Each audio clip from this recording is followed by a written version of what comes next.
Hey guys, how are you? I hope you're all doing very well. This evening I'm going to be doing another movie review, so hopefully you find this one interesting. This movie is a science fiction horror film from the United States, English language, released in the year 2014, directed by Leigh Yaniak, and this film is called Honeymoon. So Honeymoon is about a newly married couple. They've gone honeymooning in a remote cabin in the woods. They want a little bit of time for themselves to enjoy their new life. So their honeymoon starts off well. They're making love to each other. They're going out in the lake. They're having fun. They're joking around. Everything that you expect from a honeymoon. But the honeymoon is about to take a turn for the worse when one evening the bride goes missing. So the groom is panicking. He believes that something really bad's happened to her, but he ends up finding her deep in the woods, alone, naked, and in a daze. So he takes her back to the cabin. He wants to know what's going on. She says, "Look, I was just sleepwalking, nothing to worry about." But then as the days progress, her behaviour becomes increasingly more erratic, and she starts to develop personalities that really aren't what this man fell in love with. So he believes something did happen to her in the woods, and he's going to stop at nothing to get answers. But then as he goes more and more and trying to dig for the truth, he becomes paranoid himself, and he believes that maybe he is a danger to his wife. So as the situation starts to get more and more strange, this man realizes that something definitely is very wrong with the area that they're in, and in fact it might already be too late to escape its clutches. So whether or not it is something you're going to have to find out for yourself, because that's as far as I'm going. It's my synopsis. Now my thoughts on Honeymoon. I really like this film, and I think the movie, it has a lot of ideas and it executes those ideas very, very well. So it does stay within its limitations, but those limitations are very ambitious. So the movie, it does rely on two characters for 99% of the film, and this could be a problem. If the acting wasn't very good, if the script wasn't very good, it would really fall flat. And a lot of other films in the past have had very limited characters, but because you don't invest your time in it as much as the director wants you to, you feel as though it just outstays its welcome. So it's an ambitious approach, and it's a very intelligent approach, because this movie is a low-budget horror movie, and so it doesn't do anything extravagant that really shows you the lack of budget, which a lot of other horror filmmakers do. So the movie does have a lot of self-awareness. It knows exactly what it has to play with, and I thought it was very intelligent in the way it went about its business. Now, the reason why this movie works so well is that, yes, you do have an absolutely phenomenal performance in the acting department. You've got Harry Treadaway and Rose Leslie, who play the married couple. I thought they were a very natural married couple. It didn't feel like they were married just for the sake of the film. It felt like they were married in real life, and because you get that natural beauty to their relationship, the beauty seeps through the screen and it really engulfs you, and it puts you on the emotional journey with them. And so this movie not only is a horror film, but it is a story about love being put to the test. When adversity strikes, how strong that bond can be.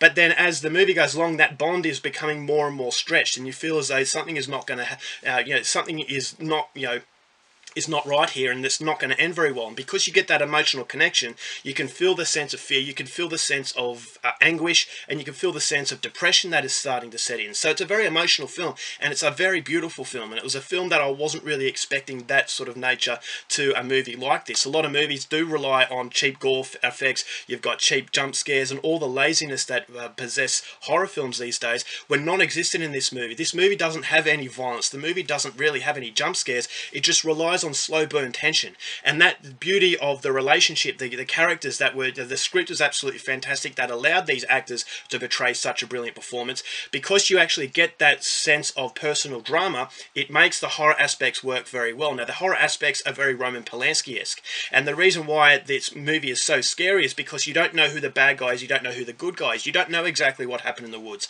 Is this man onto something? Is this woman starting to be someone that she's not, or is this man just paranoid? And when you've got all those uncertainty sort of elements floating in the air, it becomes very scary. And so you don't know whether or not this man could be trusted or the woman could be trusted, and so what the hell is going on? But there are a lot of questions that beg answering, but the director doesn't answer them straight out. It leaves enough intrigue there for you to want to know what's behind the next door. And so although nothing there's no action, there's no explosions, there's no vampires coming out of nowhere and scaring people, it still keeps you on the edge of your seat because of the slow progression of the deterioration of these two people's mentalities. And so that was very interesting. But as I said, it wouldn't have worked if the acting and the characters weren't as well portrayed as they are. So I thought Leigh Yaniak did a very good job at actually gaining the audience's trust within these characters, so that when the bad things are happening, it just elevates that fear factor even more. So the the horror set pieces were fantastic. I thought this is a very unnerving film, a very creepy film. It's not a straight out, you know, keep you awake at night sort of horror, but it's something that makes you feel very uncomfortable. It makes the hairs on the back of your neck stand up, and it's done in a very natural way. It never feels like it's holding your hand. It's never feeling like it's doing something very, very, you know, very extravagant just to show you that, you know, this is how you should be feeling. You should be feeling scared. It's just the natural way that the story is told that slowly seeps under your skin, and it just makes you feel very uncomfortable, and you actually go on the journey with these characters. So the soundtrack helps contribute to the beauty that the film had. So surprisingly, this is a very beautiful film, but at the same time, you've got beautiful qualities intertwined with really nasty, dark sort of Roman Polanski-esque kind of Rosemary's Baby, The Tenant, those kinds of films that do a great job at getting in the viewer's mind and disorientating them. I thought it did a great job in Honeymoon as well. If I only had one problem with the film, it's a very miniature problem, but it's a problem that I think a lot of other filmmakers have in the way that this film finishes.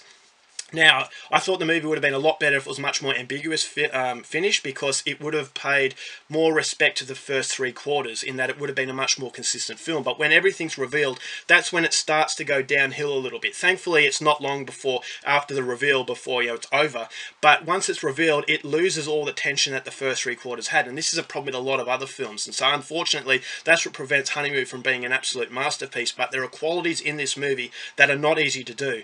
And so I would highly recommend you go out there and check this film out if you are a fan of Roman Polanski, or if you are a fan of slow burn tension that has great characters, a beautiful sort of connection that these characters have, and the tests that love has to face and how strong that bond can be. So it's a lot of elements thrown into one to make a very memorable experience, and it's an experience that I'm going to say go out there and see. So overall, for Honeymoon, I'm going to give it 4 stars. I was very impressed. Alright guys, that's it for my review. Hope you enjoyed it. Till next time, keep watching movies, and I'll see you later.